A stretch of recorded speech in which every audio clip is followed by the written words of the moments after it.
Bonjour à tous. Eh bien, voilà, c'est la première vidéo chez vous. J'en ai fait plus parce que, enfin, pour les élèves de troisième, parce que il est clair que la matière est beaucoup plus compliquée pour eux de la visionner seule. Vous, en ce qui concerne, j'ai choisi de passer au chapitre 10, alors que mon collègue, lui, a commencé par le calcul littéral. Mais bon, voilà, en espérant que l'on puisse éventuellement se revoir, et bon, si pas, de toute façon, on s'adaptera. Mais bon, voilà, je me suis dit que le chapitre 10 sur les fractions, c'était quand même déjà de la matière vue de l'école primaire. Et comme le chapitre est relativement petit, puisque je vous ai demandé de supprimer certaines choses et qu'on ne voit que quelques activités, j'ai préféré commencer par ça. Donc, avant de commencer, bien faire attention, il ne faut travailler qu'à partir de la page 214, autrement dit la suivante, jusqu'à la page 221 et supprimer certaines choses. Ça, je vais de toute façon y revenir juste après. Alors, avant de commencer, vous savez que j'aime bien regarder avec vous les prérequis et les objectifs. Donc ici, avant de commencer le chapitre, vous avez besoin de pouvoir effectuer des opérations dans l'ensemble N et dans l'ensemble Z, ce qui a déjà été vu et revu. Savoir ordonner des nombres entiers, ce qui a été vu aussi. Donc je rappelle ordonner, soit comparer deux nombres, soit classer des nombres par ordre croissant ou décroissant. Pour enfin passer aux objectifs de ce chapitre. Au terme de ce chapitre, tu seras capable de, d'abord, voir une fraction comme une partie d'un tout. Ça a déjà été vu de toute façon dans le premier chapitre tout au début d'année. Transformer une fraction en un nombre décimal et inversement, voir la fraction comme un nombre et comme une opération, et ordonner des fractions et simplifier des fractions. Enfin, comparer des fractions. Les deux dernières lignes devant être supprimées, puisque ce sont des objectifs qui ne sont pas à l'ordre du jour, en tout cas pas pour cette année-ci. Donc, voir la fraction comme un tout, transformer une fraction en nombre décimaux et inversement, ordonner, simplifier, comparer. Ordonner par ordre croissant, décroissant, simplifier, donc la rendre irréductible, comparer l'une par rapport à l'autre. Alors, à la page 214, on fait tout. Écris la fraction ou le nombre décimal correspondant à la partie coloriée sur les pointillés. Ça a été fait dans le tout premier chapitre en début d'année. Donc, je vois ici que la moitié a été coloriée, donc 1/2. Dans la deuxième représentation, 5 parts sur les 10 ont été coloriées, donc 5/10. Si je transforme ça en un petit tableau décimal, j'ai 0 unité et 5/10, ce qui me donne 0,5. Complète le tableau. Donc, si j'ai ce cas-ci, j'ai 2 cases sur les 8, donc 2/8. Je dois représenter ça de différentes façons. Ici, je vois que dans le premier rectangle, je dispose de 4 rangées de 6, autrement dit de 24 petits carrés. Donc, pour passer de 8 à 24, je multiplie par 3. Je dois donc colorier non plus 2, mais 2 fois 3, 6 cases sur les 24. Et en effet, 2/8 représente un quart de la figure. J'ai donc ici exactement un quart de la figure. Si je passe au rectangle suivant, il y a 4 rangées de 10. J'ai donc 40 petits carrés. Le quart de 40, c'est 10. Autre façon de faire, je passe de 8 à 40 en multipliant par 5. 2 fois 5, 10. Donc 10 carrés vont être coloriés. Et enfin ici, j'ai 4 cases, une seule est coloriée. Ce qui me permet ensuite de passer à une égalité de fractions. 2/8 égale 6/24 égale 10/40 égale 1 quart. Et je me rends compte que toute transformation apportée au numérateur est la même au dénominateur. C'est ce qu'on appelle des fractions équivalentes. Deuxième exemple, 9/15, puisque j'ai 9 cases sur les 15. Je passe à un petit rectangle où je n'ai que 5 cases. Donc, si je n'ai que 5 cases, je passe de 15 à 5 en divisant par 3. J'aurai donc 3 cases à colorier. Ici, j'ai 10 cases. Il est clair que je ne peux pas passer de 15 à 10, mais de 5 à 10 sans problème. Je multiplie par 2, donc j'aurai 6 cases. Et donc, vous voyez qu'ici, je ne sais plus nécessairement partir de la première fraction, mais je passe de la première à la deuxième et de la deuxième à la troisième. Dernière représentation, j'ai un tiers puisque j'ai une part sur les 3. Si j'ai 15 petites cases, j'en colorierai donc 5 fois plus, donc 5 cases. Ici, j'en ai 24. Je passe de 3 à 24 en multipliant par 8. J'ai donc 8 24e, donc 8 cases de colorier. Et je passe de 3 à 6 en multipliant par 2, donc j'ai 2 cases à colorier. Et donc ici, dans ce cas-là, on voit qu'on peut partir de la première fraction dans tous les cas. Ici, je n'ai que 3 fractions, donc j'ai décidé d'écrire 1 tiers, 2 sixièmes et 8 24e. Je n'ai pas écrit 5 quinzièmes. Si j'avais écrit 5 quinzièmes, je reviendrais à la... Je vais le faire. Si j'écris 5 quinzièmes, je devrais partir évidemment de la première. Je multiplie par 5. Et en effet, pour le dénominateur, c'est pareil. Je multiplie par 5. Alors, attention à la page 215, comme je l'ai dit dans les notes sur Smart School. Cet exercice ne doit pas être fait. Petit c. Comment peut-on écrire les fractions de la première ligne sous la forme d'un nombre décimal? Écris la fraction qui te donne cette écriture. Alors, donc par exemple, à la première ligne, on a un quart sous la forme décimale. À la première ligne, oui. Donc, un quart. Je dois écrire ça sous forme décimale. Donc, décimale, j'entends 10. 10 ou une puissance de 10. Est-ce que je sais passer de 4 à 10? Non. Par contre, je sais passer de 4 à 100 en multipliant par 25. Je multiplie le dénominateur par 25. Je fais pareil pour le numérateur. J'ai donc 25 centièmes, autrement dit 0,25. Donc, on dit qu'on passe toujours, comme étape intermédiaire, on passe à ce qu'on appelle des fractions décimales. Deuxième fraction, fait de même pour les fractions de la deuxième ligne. À la deuxième ligne, donc dans votre tableau, donc vous voyez qu'ici, on avait un quart avec laquelle on a travaillé. Ici, je travaille avec 3 cinquièmes. Si je veux travailler à partir de 3 cinquièmes, est-ce que je peux passer de 5 à 10? Oui, inutile de passer à 100. Je multiplie par 2 le dénominateur, je multiplie donc le numérateur par 2. J'aurai 6 dixièmes, autrement dit 0,6. Alors, ça ne fonctionne évidemment pas toujours, c'est pas toujours aussi facile. Si je prends l'exemple suivant,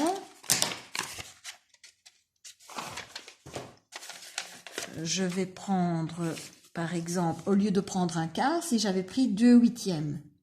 Alors, 2 huitièmes, je ne me rends pas compte tout de suite qu'il y a moyen de la rendre irréductible.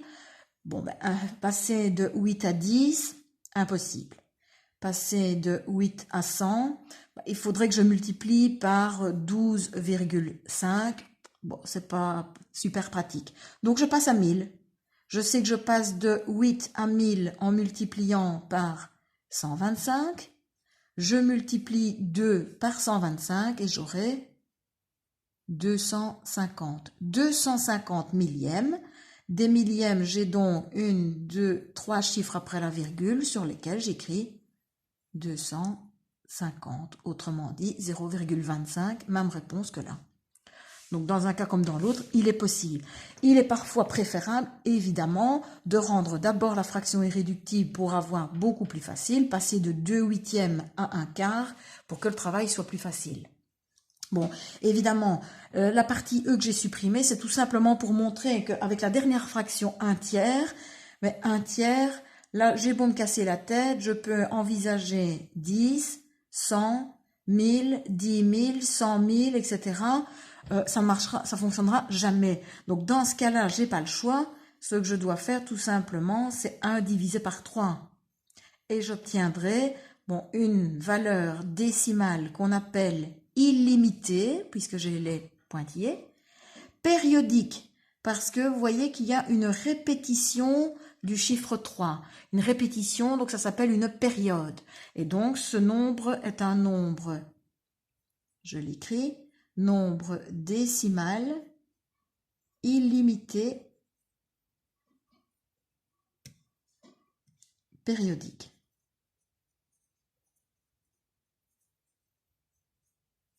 Alors pour votre information, il en existe aussi qui sont décimaux illimités mais non périodiques. Et d'ailleurs, il y en a un que vous connaissez très bien, que vous avez vu à l'école primaire en géométrie, c'est le nombre pi.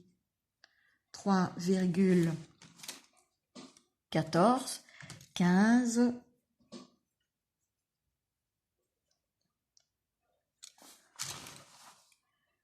je vérifie ça tout de suite, 14, 15, c'est ça, 92, 65, je pourrais en écrire une infinité, il n'y aura jamais rien de périodique, donc rien de répétitif.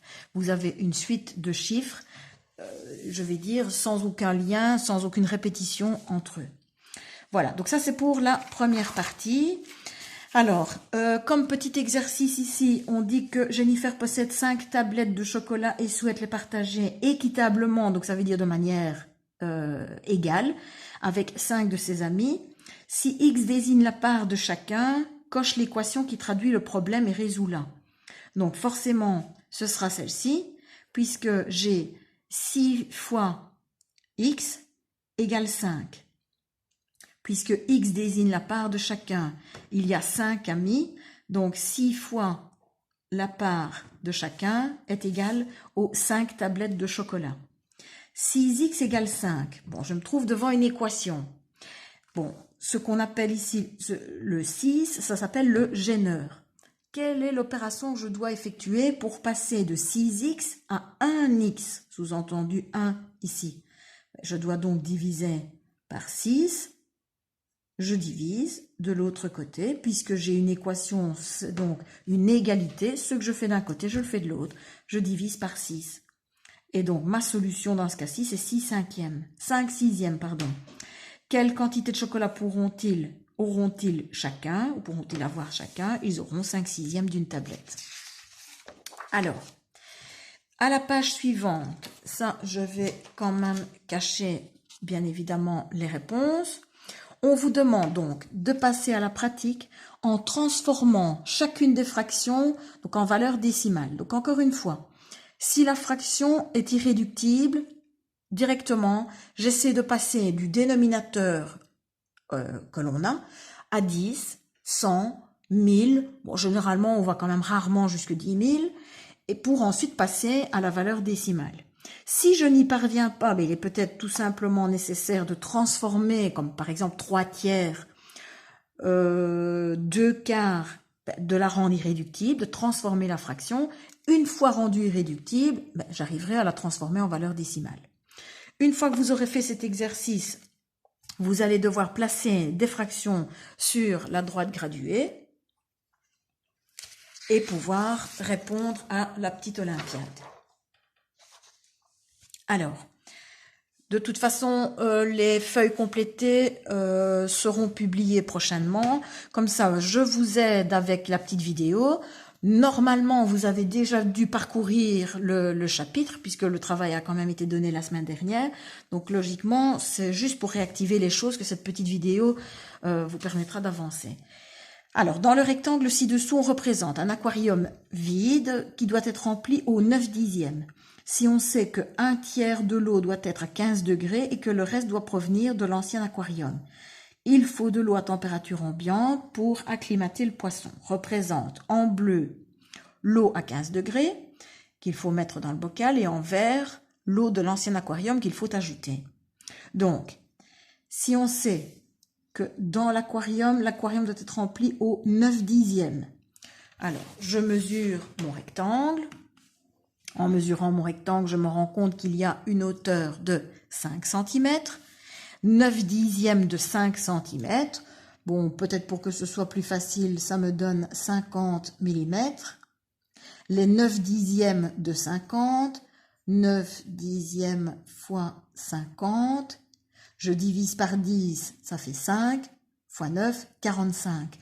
Donc à 45 mm du fond, donc ici, il va me rester donc un demi-centimètre, 0,5 cm de libre. Tout le reste est occupé par l'eau. 1/3 de l'eau doit être à 15 degrés. Donc de nouveau, maintenant 1/3 de cette surface-là. 1/3 de 4,5 cm ou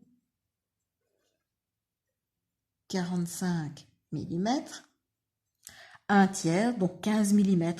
15 mm pour l'eau à 15 degrés, 15 mm, autrement dit, voilà, je vous montre, 1,5. Donc à partir du fond, j'ai une hauteur de 1,5 pour l'eau, que je vais appeler l'eau bleue, et le reste, jusqu'à la limite maximale de l'ancienne eau de l'aquarium en verre.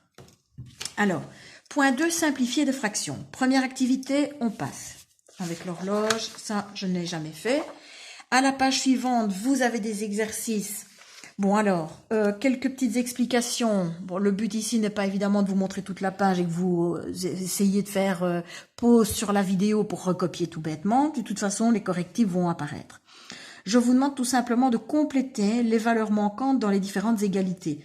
Donc vous avez toujours ici des égalités entre des fractions équivalentes.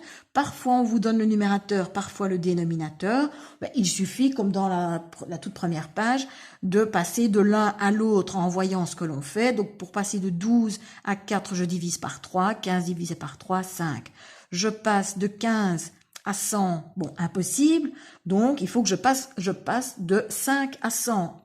Bon, évidemment, dans ce cas-là, il faut évidemment faire attention puisque je n'ai pas intérêt à m'être trompé dans la précédente parce que si pas, tout le reste est mauvais. Je passe de 5 à 100 multipliant par 20, 4 fois 20, 80. Je dois passer à 60. L'idéal, je repars de l'étape initiale qui était donnée. De 12 à 60, je multiplie par 5, 15 fois 5, 75. Et ainsi de suite pour tout l'exercice. Et puis, enfin, on vous demande d'entourer la fraction irréductible dans chaque cas. La fraction irréductible, c'est celle que je ne peux plus simplifier. Je précise, une fraction, je reconnais qu'elle est irréductible quand ces deux termes, autrement dit son numérateur et son dénominateur, sont ce qu'on appelle des nombres premiers entre eux. Alors, des nombres premiers entre eux, j'explique. Premiers entre eux.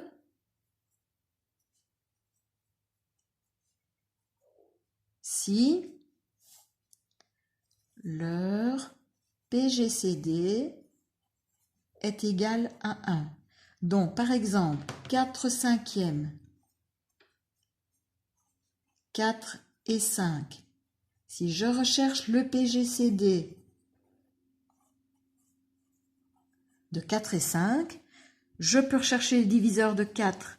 J'aurai 1, 2 et 4. Les diviseurs de 5, j'ai 1 et 5. Le seul qui soit commun est 1.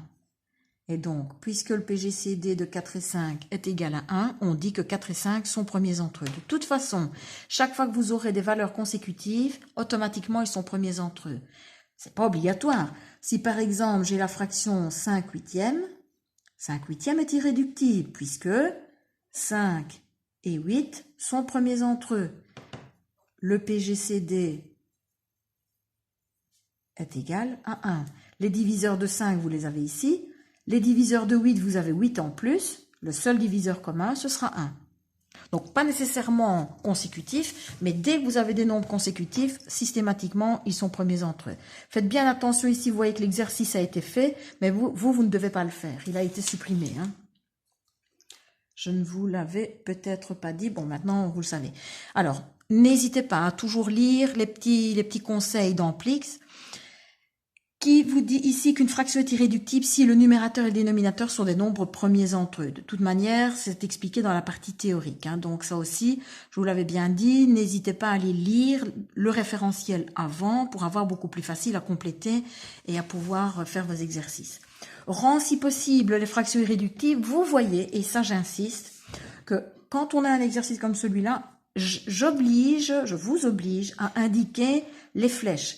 Donc, pour préciser par combien vous divisez le numérateur et le dénominateur pour rendre la fraction irréductible.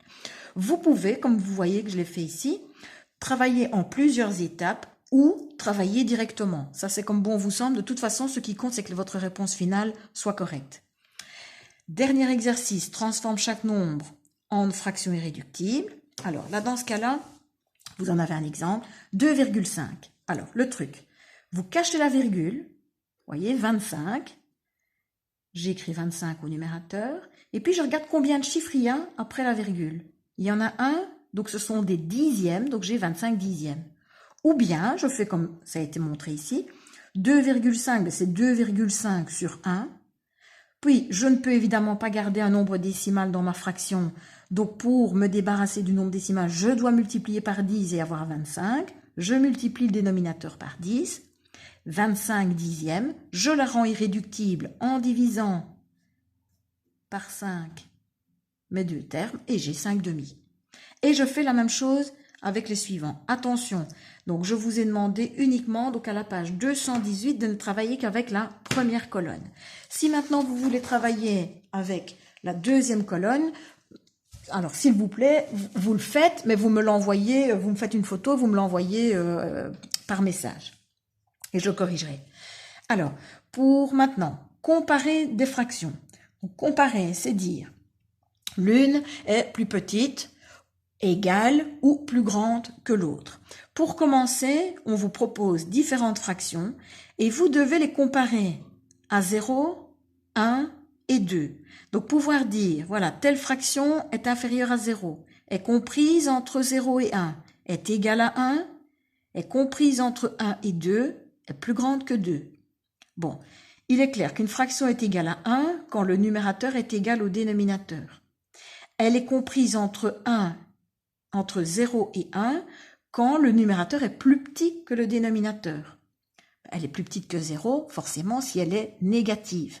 Donc, si j'ai un signe moins, forcément, devant la barre de fraction ou au numérateur. Petite remarque quand même, on ne laisse jamais un signe moins au dénominateur d'une fraction.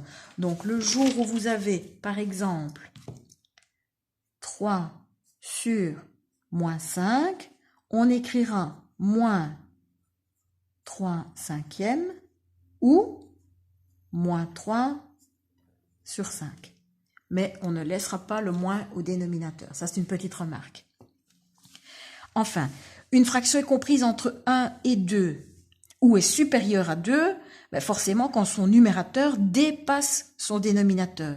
Bon, alors, si le numérateur dépasse son dénominateur, mais que je me rends compte que le dénominateur va une seule fois dans le numérateur, comme 3 ne va qu'une seule fois dans 5, c'est compris entre 1 et 2. Si maintenant mon dénominateur va plus d'une fois dans le numérateur, forcément c'est plus grand que 2. Et donc, de cette manière, vous savez placer les différentes fractions, les répartir dans votre tableau. Complète les phrases suivantes. Entre une fraction positive et une fraction négative. Bon, ça c'est clair, la plus petite sera toujours la fraction négative. Une fraction est supérieure à 1. Ok, ici, quand son numérateur est strictement supérieur à son dénominateur. Strictement supérieur, donc ça veut dire que c'est pas supérieur, c'est pas plus grand ou égal. Ça doit vraiment être plus grand que le dénominateur. Une fraction est inférieure à 1, comme on a ici, quand son numérateur est inférieur, est strictement inférieur à son dénominateur. Même chose, ça ne peut pas être, donc strictement inférieur, c'est ça. Ce n'est pas plus petit ou égal. Strictement supérieur, c'est ça. Ce n'est pas plus grand ou égal. Parce que si c'est égal, on est dans ce cas-là. Pour évaluer une fraction, il suffit de diviser le numérateur par le dénominateur de la fraction. Donc, exemple, 5 tiers. Bon, 5 divisé par 3. 3 va combien de fois dans 5? Il va une fois et 3 petits points. Donc, ce sera compris entre 1 et 2. 206 sur 1005. Donc, 206 divisé par 1005, je ne sais pas diviser par 1005. Donc, c'est 0, quelque chose. Et donc, c'est compris entre 0 et 1. Alors, quand on vous demande de placer 7 cinquièmes et 6 cinquièmes sur la droite graduée, bon, tout simplement, dans un premier temps, je repère les deux nombres qui sont donnés, 0 et 1. Et puis, je compte. 1, 2, 3, 4, 5, 6, 7, 8, 9, 10 espaces entre 0 et 1. Si je travaille en cinquième, ça veut dire que je dois faire des pas de 2. Donc, des bonds de 2 espaces pour avoir 1 cinquième, 2 cinquièmes, 3 cinquièmes, 4 cinquièmes, une unité ou 5 cinquièmes, J'aurai donc forcément 2 espaces plus loin 6 cinquièmes, 2 espaces encore plus loin 7 cinquièmes. Et donc je peux facilement comparer mes deux fractions en disant que 7 cinquièmes est plus grand que 6 cinquièmes. Entre deux fractions de même dénominateur, la plus petite sera toujours celle qui a le plus petit numérateur. Première façon de comparer des fractions. Ensuite, Sarah et Yannick ont tous deux mangé 5 parts de leur pizza.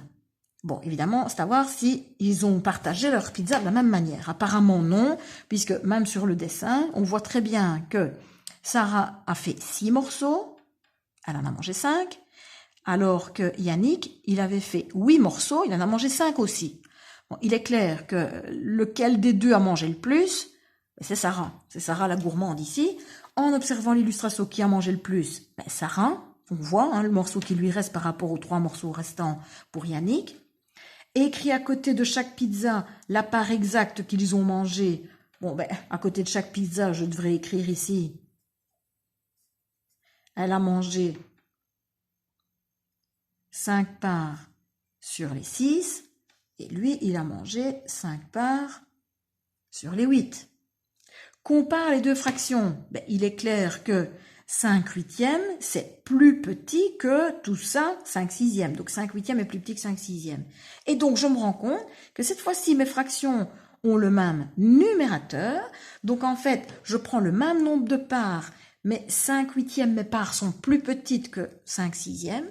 Et donc je peux dire qu'entre deux fractions qui ont le même numérateur, la plus petite sera toujours celle qui a le plus grand dénominateur. Puisque si le dénominateur est plus grand, ça veut dire que j'ai fait plus de parts. Donc les parts sont plus petites. Voici une droite graduée. On vous demande d'y placer 4 tiers et 5 quarts. Donc là, vous remarquez, elles n'ont ni le même numérateur ni le même dénominateur. De nouveau, le principe est de regarder la distance entre 0 et 1. Combien d'espaces y a-t-il? 1, 2, 3, 4, 5, 6, 7, 8, 9, 10, 11, 12. C'est clair puisqu'ici on voit c'est 1/12e. 1/12e. Donc si j'ai 12 espaces, si je dois représenter des tiers, le tiers de 12 c'est 4. J'ai donc 1, 2, 3, 4 espaces pour représenter un tiers. Et si je dois représenter des quarts, le quart de 12 espaces, le quart de 12, c'est 3. Donc 1, 2 et 3. J'ai donc ici un quart, 3 petits espaces. 3 espaces plus loin, j'aurai 2 quarts, 3 quarts, 4 quarts et 5 quarts. Le voilà. Si je place 4 tiers, alors là, je vais faire des bonds de 4. Alors, je vais en dessous. 4 pour 1 tiers. 4 bonds plus loin, j'ai 2 tiers, 3 tiers et 4 tiers.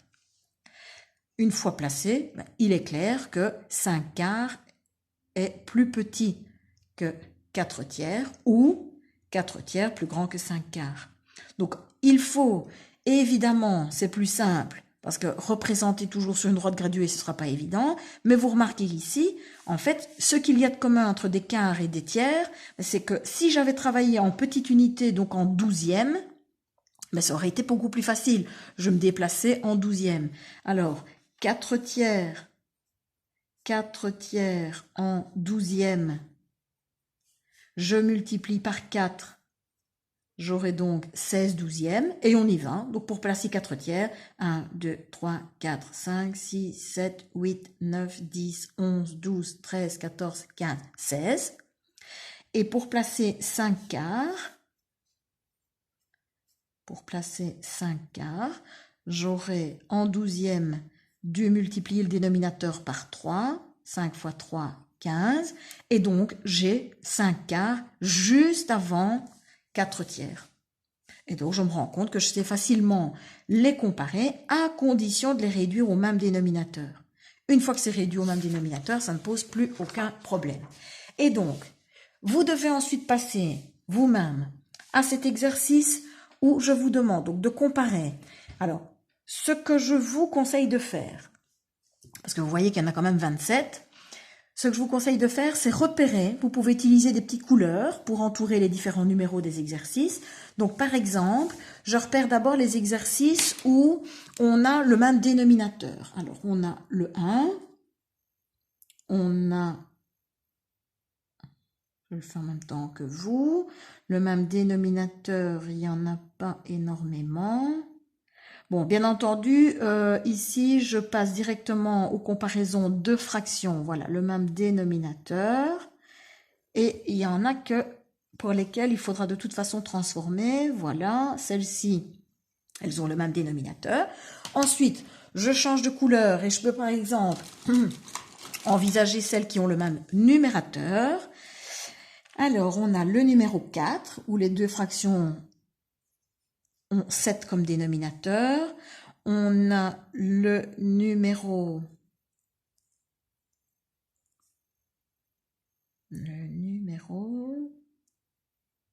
De nouveau, je le fais en même temps que vous, donc 24.